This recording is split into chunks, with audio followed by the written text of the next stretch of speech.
بذكر الله ترتاح القلوب وتنزاح المتاعب والكروب.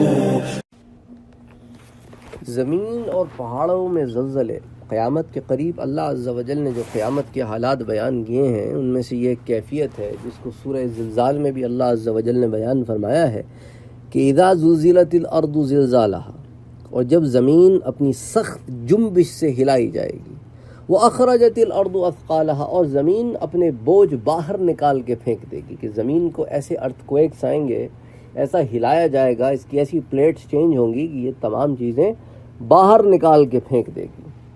پھر سورہ انشقاق میں اللہ نے فرمایا اندر کی چیزوں کو یعنی مردوں کو باہر اگل دے گی.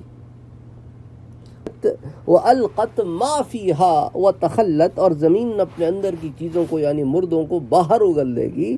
وَتَخَلَّتْ یعنی کہ خالی ہو جائے گی اور خالی ہو جائے گی.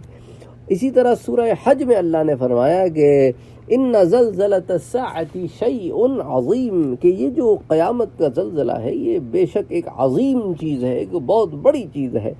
پھر سورہ واقعہ میں اللہ نے فرمایا کہ اذا رجت الارض رجا وبست الجبال بسا فكانت هباء منبثا، کہ جب زمین کو سخت زلزلہ آئے گا اور پہاڑ بالکل ریزہ ریزہ ہو جائیں گے، پھر وہ ایسے پراگندہ غبار ہو جائیں گے.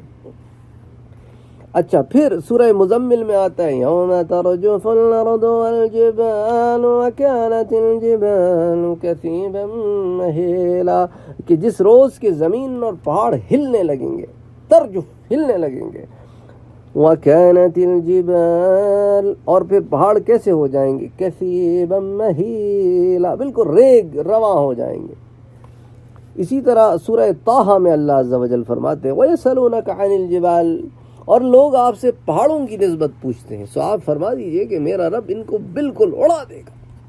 يَنْسِفُهَا رَبِّي نَسْفًا، بالکل اڑا دے گا.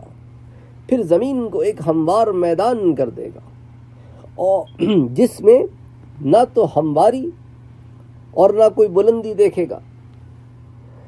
اس روز سب کے سب بلانے والے کے کہنے پر بولیں گے، اس کے سامنے کوئی ٹیڑھا پن نہ رہے گا اور تمام آوازیں اللہ کے سامنے دب جائیں گی. سو تو بجس پاؤں کی آہٹ کے، سو تو بجز پاؤں کی آہٹ کے اور کچھ نہ سنے گا. وخشعت الاصوات، خشع ہو جائیں گی. للرحمن فلا تسمع الا ہمسا، صرف ایک پاؤں کی ہلکی سی سڑسڑاہٹ کے سوا کچھ نہ سنے گا. پھر سورہ کاف میں آدھا وَيَوْمَ نُسَيِّرُ الْجِبَالُ وَتَرَى الْأَرْضَ بَارِزَةً وَحَشَرْنَاهُمْ فَلَمْ نُغَادِرْ مِنْهُمْ أَحَدًا، جس دن ہم پہاڑوں کو ہٹا دیں گے اور آپ زمین کو دیکھیں گے کہ کھلا میدان پڑا ہے، اور ہم ان سب کو جمع کر دیں گے اور ان میں سے کسی کو نہ چھوڑیں گے. پھر سورۃ النمل میں اللہ عز و جل فرماتے ہیں اور تو پہاڑوں کو دیکھ رہا ہے، ان کو خیال کر رہا ہے کہ یہ جنبش نہ کریں گے، حالانکہ وہ بادلوں کی طرح اڑے اڑے پھریں گے. یعنی یہ جو اتنے شدید پہاڑ ہیں جو زمین میں میخوں کی طرح گڑے ہوئے ہیں. وَتَرَى الْجِبَالَ تَحْسَبُهَا جَامِدًا، یہ بالکل جامد سمجھتے ہو، نہیں یہ جامدہ نہیں ہے، یہ تو بالکل اڑیں گے، بالکل السحاب، بادلوں کی طرح. اسی طرح سورہ نبا میں اللہ عز و جل فرماتے ہیں وَسُيِّرَتِ الْجِبَالُ فَكَانَتْ سَرَابًا، اور پہاڑ اپنی جگہ سے ہٹا دیے جائیں گے، سو وہ ریت کی طرح ہو جائیں گے. پھر سورہ قاریہ میں اللہ عز و جل فرماتے ہیں الْقَارِعَةُ مَا الْقَارِعَةُ وَمَا أَدْرَاكَ مَا الْقَارِعَةُ، اور وہ کھڑکھڑانے والی چیز، اللہ اکبر، وہ کھڑکھڑانے والی چیز کیسی کچھ ہے وہ کھڑکھڑانے والی چیز.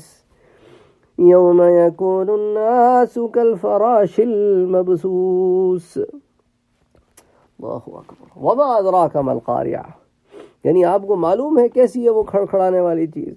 اس دن کیا حال ہوگا؟ یوم، اس دن کیا، یکون الناس، تو لوگ کیسے ہوں گے؟ کالفراش المبثوث، یہ اڑنے والے پتنگے جیسے ہوتے ہیں نا، پروانوں کی طرح لوگ ہو جائیں گے، پریشان، جیسے پتنگا کیسے پریشان پھرتا ہے.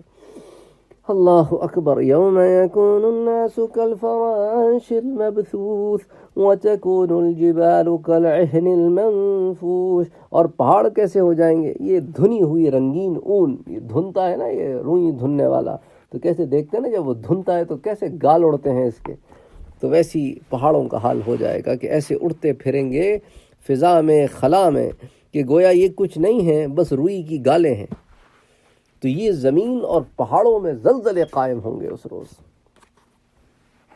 بذكر الله ترتاح القلوب وتنزاح المتاعب والكروب.